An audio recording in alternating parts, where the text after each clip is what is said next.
Hello students, here is me Achal Rajvanshi. Welcome to our YouTube channel Commerce Solution.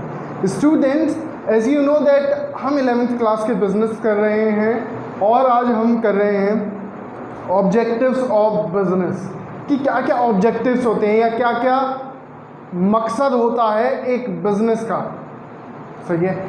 Suppose मैंने एक example दिया कि मेरी company है, उस कंपनी के शेयर्स अगले साल तक 10% की ग्रोथ होने जानी चाहिए। ये मेरा क्या है, ऑब्जेक्टिव है। मेरी ABC नाम की एक कंपनी है और उस कंपनी में मेरे शेयर्स की वैल्यू 10% तक इंक्रीज़ हो जाए तो मेरा क्या है, ये ऑब्जेक्टिव है। सही है, हो या ना हो वो बात अलग है, बट ये मेरा क्या है, ऑब्जेक्टिव है। तो वैसे बिजनेस के 3 ऑब्जेक्टिव होते हैं। एक होता है इकोनॉमिक ऑब्जेक्टिव, एक होता है सोशल ऑब्जेक्टिव और एक होता है ह्यूमन ऑब्जेक्टिव। तो आज हम पढ़ेंगे इकोनॉमिक ऑब्जेक्टिव। तीनों की अलग अलग वीडियो बनाऊंगा। सबसे पहले एक होता है इकोनॉमिक ऑब्जेक्टिव। देखिए, कोई भी कंपनी है तो उसे क्या करना है, बिना पैसे कुछ नहीं होगा। मैं एक कंपनी चला रहा हूँ और उस कंपनी में प्रॉफिट अपना प्रोडक्ट सोल्ड आउट कर रहा हूँ, बेच रहा हूँ। सही है, तो मुझे क्या चाहिए, एडुकेट प्रॉफिट चाहिए। एडुकेट का मतलब एक प्रॉपर अमाउंट में प्रॉफिट चाहिए। सपोज़ मैं मार्कर सेल आउट करता हूँ और इस मार्कर को बनाने में मेरी कॉस्ट क्या लगती है, 15 रुपीज़ लगती है। मार्केट में ये जाके 16 रुपये का बिकता है या 15 रुपये 20 पैसे का बिकता है। तो मेरी प्रॉफिट जो है, सफिशिएंट प्रॉफिट मैं अर्न नहीं कर पाऊँगा।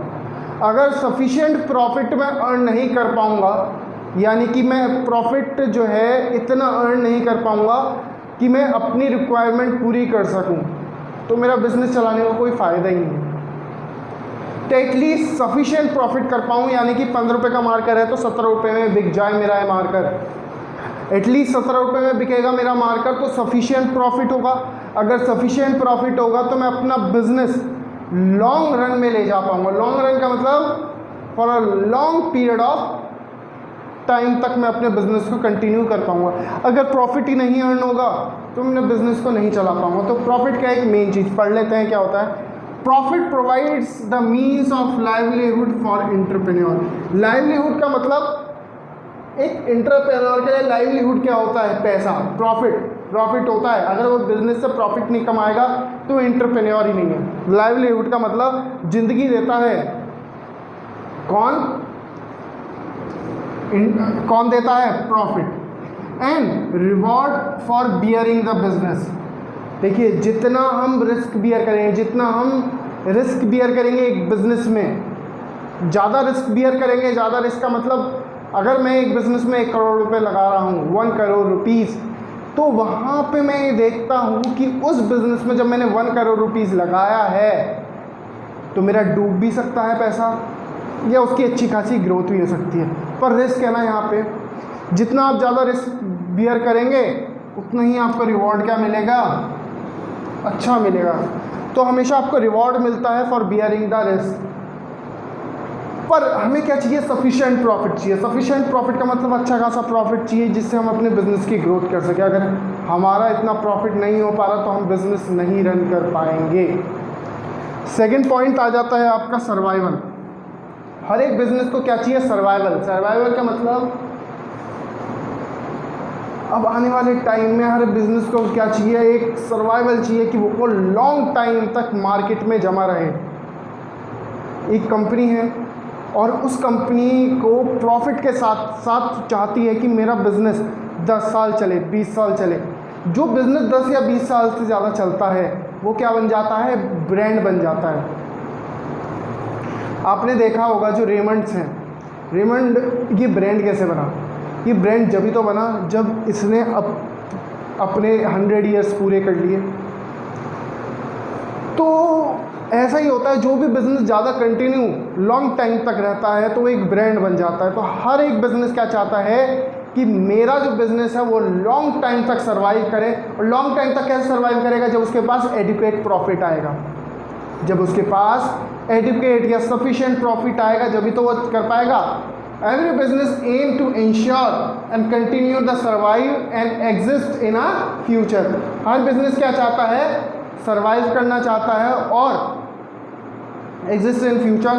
Survival is possible only when organization is able to earn enough revenue. Survival कब पॉसिबल है? जब कोई भी बिजनेस इनफ रेवेन्यू का मतलब अच्छा खासा पैसा कमा रहा है कोई भी बिजनेस, जब ही वो सर्वाइव कर सकता है आगे टाइम तक। अगर कोई बिजनेस सर्वाइव ही नहीं कर पा रहा, अच्छा खासा प्रॉफिट ही नहीं अर्न कर पा रहा, या रेवेन्यू पैसा ही नहीं अर्न कर पा रहा उस बिज़नेस से, तो उस बिज़नेस का फ़ायदा ही क्या है, उस बिज़नेस का बेनिफिट ही क्या है? And to cover its cost. तीसरा पॉइंट आ जाता है ग्रोथ। तीसरा पॉइंट क्या आ जाता है? ग्रोथ आ जाता है। ग्रोथ का मतलब ग्रोथ जब ही तो होगी किसी बिज़नेस की जब उसके पास पैसा होगा। मनी से तो ग्रोथ होती है। मनी से मतलब आज मेरी एक कंपनी है, उससे अच्छा खासा प्रॉफिट हो रहा है, तो मैं क्या करूँगा? दूसरी कंपनी खोलूँगा, दूसरी ब्रांच खोलूँगा। तो हर किसी को ग्रोथ चाहिए आज के टाइम में। कोई भी बिज़नेस ये नहीं चाहेगा कि मैं एक ही जगह टिका रहूँ। हर कोई चाहेगा कि मैं और अर्न करूँ। और कैसे अर्न होगा? जब वो नए बिज़नेस की ब्रांचेस खोलेगा नई जगह पे। Growth is measured in the term of sale value, सही है, an increase in a number of employees and market share in a number of product. वही इन्होंने कहा है कि ग्रोथ का मतलब, असली ग्रोथ का मतलब क्या है? सेल वॉल्यूम इंक्रीज होना, increase in number of employees and market share and number of product. Number of product भी इंक्रीज हो जाए। तो हर बिज़नेस का यही ऑब्जेक्टिव रहता है कि इसके यहाँ ज़्यादा से ज़्यादा एम्प्लॉयज़ काम करें, ज़्यादा उसकी ब्रांचेस हों, ज़्यादा उस जो सेल हो रहा है उसका प्रोडक्ट, उसकी वॉल्यूम भी क्या हो जाए। अगर मेरे आज 10 प्रोडक्ट सोल्ड हो रहे हैं तो मैं कल चाहूँगा मेरे 20 प्रोडक्ट सोल्ड हो, मेरे मार्केट में मेरे शेयर की वैल्यूज़ भी बढ़े, और नंबर ऑफ़ प्रोडक्ट जो मैं बना रहा हूँ उनकी वेराइटीज़, उनकी क्वांटिटी, सब चीज़ बढ़ती रहे दिन पर दिन। तो ग्रोथ जब ही होती है जब अच्छा खासा बिजनेस रन करता है। और अच्छा खासा बिजनेस रन करने के लिए हमें क्या चाहिए? एक सफिशिएंट प्रॉफिट चाहिए। हमें क्या चाहिए? We need to earn sufficient profit. What we need? Sufficient profit. I hope ये आपको इकोनॉमिक ऑब्जेक्टिव आपको क्लियर होगा। अगर इसमें कोई भी प्रॉब्लम आती है तो आप उससे पूछ सकते हैं। Thank you so much.